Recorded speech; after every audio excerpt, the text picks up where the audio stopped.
right, and welcome to a special episode of Real Estate Fight Club. This is a series called What Would You Do?, where we talk about professional standards and ethics committee cases and violations. And here with me today is Jimcamarata from Keller Williams. Hey, Jim. Hey, good morning, Jen. How are you? Good. I'm excited for today's topic. Well, it's a little bit different. Yeah. We've been talking about ethics, and this is a little bit of ethics, but it's also a lot of law. Okay. So here's the scenario. In my office about a week or so ago, an agent, because I'm the broker, Yeah. Jim, can I do this? Sorry. That's Jim, can I do this? I said, well, lay it out for me. He's listing a house in a section of town that has a very strong faith. And the seller was instructing him where to place all of his marketing efforts and to put into multiple lists and all these other things that were all the faith-based potential buyer pool for that particular house. Uh-oh. He says, can I do that? I think you already know my answer. I mean, I understand, right? Because it's like we have a neighborhood here that it's like a very strong Jewish community because they can walk to like the synagogues. And so like most people that live in that area, because the walkability is required, most people are Orthodox Jewish in that neighborhood. So like, while that is like potentially the buyer, I mean, it seems like a violation of fair housing to be like, only Orthodox Jews can buy this place. It is. It's reverse discrimination. It is reverse actual discrimination. Yeah. Well, I mean, normally you think whites are discriminating against minorities and other non-whites. And when it's reversed discrimination. Discrimination is discrimination. Yeah. It's against the law. Yeah. So then, oh no, it gets better. Now, wait, I have a question. Okay. Yeah. So while we can't be like, Orthodox Jewish buyers only, can you, so like when I'm marketing a property, okay, I always like to think of like, where do the people that are buying this property, where do they currently live? Because most people, depending on the price point and really anywhere, they already live, at least in our area, like around where they're buying, right? So like if it's like a first time home buyer, for example, then I'll look for the apartment buildings that seem like, well, the buyer is probably renting currently, and then I'll market like actively to that. That's not discrimination though. No, those are feeder neighborhoods. Yeah. So like there could be a feeder neighborhood or like feeders into, but they're really mainly, it's like, okay, well, in this example, if it's a Jewish neighborhood, it's, not really, but like, you know what I'm saying? Like predominantly it's the likely buyer because of the proximity to the synagogue. And that's where most of the neighbors are. I imagine there are feeder outlets where you could post, like they could post it at their synagogue or they could do something like that. And that's not discrimination. Yeah, you've always got to come back to what are the protected classes. Yeah. And renters are not protected classes. Okay, right. Full-time home buyers in a townhouse are not a protected class. Okay. So you have to take that into consideration, plus the whole fair housing arena. So is it against fair housing to like put the flyer up like at the synagogue that's closest to? Yeah, as long as you're spreading it around all around to the other churches and synagogues. And but what if there's nothing else in that area? Again, you can do that. Just be very aware that you are not discriminating. So the disclaimer is listen to Jim. Don't listen to what I say. Okay. Yeah. So then it gets better, because then he came back to me and he said, all right, the seller now wants me to use an agent who lives in the neighborhood of that same faith to hold an open house. I mean, that's okay. Any agent can hold it. It's not a problem. In a different brokerage, So not Keller Williams. Well, in our state, that's against the law it's against the law. Why? because you're representing, you're with a different brokerage and you're not operating under your brokerage It's a umbrella, liability one issue of your for listings. Keller Williams or the brokerage or whatever. Yeah. Yeah, both. And it could be very confusing and misleading, but Yeah. fact is, it's against Minnesota state law. See, dude, if you're listening to this, what you should have done was just do it and then ask Jim about it later. But then I got to get the bail bondsman and, Okay. This is, look, when I'm the czaress of real estate, I think I understand that you have like a somewhat of a liability issue. Like I kind of get that, but I think it's dumb because we all are supposed to be cooperating. And that seems like that is any agent that is holding an open house, even if they're from a different brokerage, it seems like that should be part of cooperation. check with your state statutes. That's all I can I'm just say. saying, like, Because I as know a this is being philosophy. broadcast nationwide. Check with your state statutes. So I happen to So, know yeah, ahead of time that it was against the state statute. I got in trouble, of course, as you know, because I listed a property, but it was like a commercial building and I needed like commercial help. And the commercial guy that I knew is from a different brokerage. And so he, I think, owns his brokerage. So he didn't have an issue with it. But then our broker did and was like, you can't co-list that. It's confusing at who the liability is with. Yeah, in our marketplace, you can do that. You need the written permission of both brokers.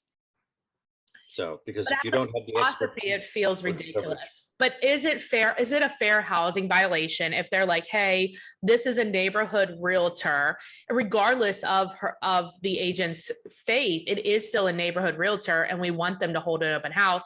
If the state allows it, that doesn't feel like a fair housing violation. then it wouldn't necessarily be. But in this case, the state law trumps anything else. But not because it's fair housing. No, that's not a fair housing violation. No, fair housing is when you charge a different commission rate or you get together with another brokerage. Have you ever been in a meeting when somebody starts to talk about real estate commissions? And if the facilitator or moderator of that group is on the ball, he or she's going to have to say, hold it, stop it. We cannot discuss anything regarding commission rates. That could be construed as price fixing. And but you can, if it's like a meeting with just your company and you're discussing company policy, you can. If you're within your own brokerage, yes. But as soon as you and another agent from another brokerage start talking about, like, well, I'm going to discount my fee if you discount your fee, and that's price fixing. Yeah, that's a different topic, Jim, for a different day. Fair housing is today. Or I heard of a case not too long ago where two agents from two neighboring towns agreed, if I get a listing in your neighborhood, in your town, I'll give it to you. And if you get something in mine, you give it to me. No, that's also against fair housing. So, you think why? Because it is against the fair housing law. You cannot agree to divide up territories among brokerages. That's in the fair housing law. Not among brokerages, but it's like, okay, so there's certain parts of town that like we don't really work, and it would be like a disservice to our client because we don't work there. And I have referral partners, some of them are inside the brokerage, some are not, that work those parts of town. That's different. That is different. I mean, yeah, there are parts of the metro that one was about an hour and a half away, and I just said, no, that's outside of my area of expertise. I'm not driving that far, and I did refer it to somebody else who covered that area, and I got a referral fee. Like what you said and that I must have missed something. Which one? The original one about that it was a fair housing violation if they say. Yeah, I won't enter into your territory if you don't enter into my territory. Oh, they were saying like this is, oh, well, Your territory. Way to put it. If you're like, hey, we're referral partners and I'm your referral partner for this area and you're mine for this area. Yeah, it just makes more sense because I know the area. It'll save you an hour and a half drive or whatever the heck it is. Yeah, referral partners are one thing. But if you say, this is my territory, that's your territory, don't cross the You line, can't do that. that's against fair housing. Yeah. That's going to get you into trouble. Yeah. I was looking up what some of the violations are and the fines. Should we take a break first? Oh, yeah. Let's You got your commercial break. Commercial break. Exactly. And I want to tell you about two of our partners. The first one is Vulcan 7, which you know is my dialer. They also offer, if you're not into cold calling, like expireds and for sale by owners, you can do neighborhood prospecting, which in this case, you're allowed to do. It's not a violation of fair housing. You can contact all the neighbors and say, hey, your neighbor's putting their house up for sale. Who do you know that wants to move in here? That's not a violation, is it, Jim? No. All right. And they have a 30-day money back guarantee challenge going on right now. That's really cool. You can find more details at vulcan7.com/Jennifer Mertland. And the other one I want to tell you about is my coach, Coach John Kitchens. He is offering a free 30-minute business assessment to help you grow your business. If that's what you're looking to do, make a few tweaks and it will grow, and have your accountability and it will grow. You can go to callcoachkitchens.com, enter in Fight Club to get that for free. All right. Tell us when you get in trouble, what are your fines? Because that's what we really want to know. Oh man, civil fines up to $1 million. Dang! Individuals, $100 million for companies, or the supervision of the violator's business for up to 10 years. Wow. It's serious. So, if you were or with other real estate agents or brokerages, you can't be talking about, protecting territories. You can't be talking about price fixing. Well, we charge this. What do you charge? Yeah. You can't do that. That'll get you into trouble. So my job is to keep everybody out of realtor jail. Exactly. Even though there is no realtor jail. Yeah. So fair housing protected classes currently are. What do you mean? Like the fair housing protects, like there's religion, based on religion, sexual orientation. Yeah, your sexual orientation, your race, your religion, your national origin. Shoot, I didn't have that list in front of me. Sorry. Familial status. I only want to market to families. Right. You can't discriminate if they don't have a family. You can't discriminate if they do have a family. Well, that's kind of what I was thinking when you were talking. It's like, okay, so there's certain neighborhoods that are maybe like the based on the housing and based on the neighborhood, they're more prone to like empty nesters, or maybe they're more prone to like, most of the people in that neighborhood have like small kids. You can't just be like, hey, are you an empty nester? Unless it's like a designated like 55 and older community and there's rules, right? But like, you can't be like, hey, are you a type of person that wants like 2.5 kids? Come to this neighborhood. Everybody has it. You know what I mean? Because I know people that like that they don't have kids and they live in neighborhoods where people do have kids and that's just where they want to live. It's okay. Yeah, we're empty nesters, and there's a neighborhood that, empty nesters, kids, it's turning over, and that's normal. That is very normal. I think too, like in reality, we all fit in a lot of different, like, it's very hard to be like, well, Jim, you can only identify as an empty nester and you should live with all the people that are like empty nesters. Like, that's ludicrous, right? That would drive me crazy.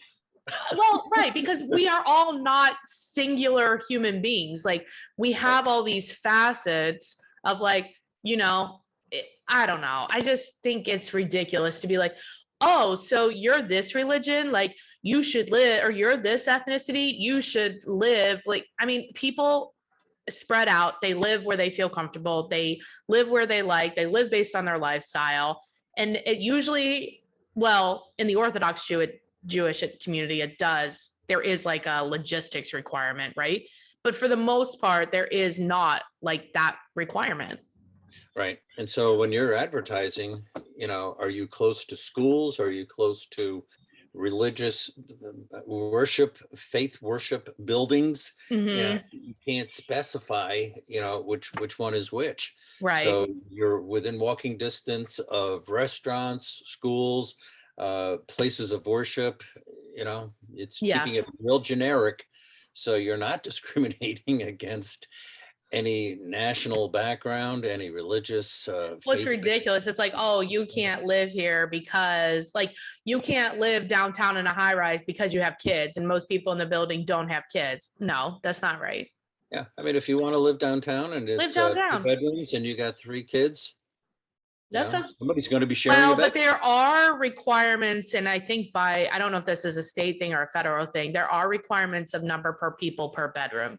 So like in our state, it's 2 people per bedroom.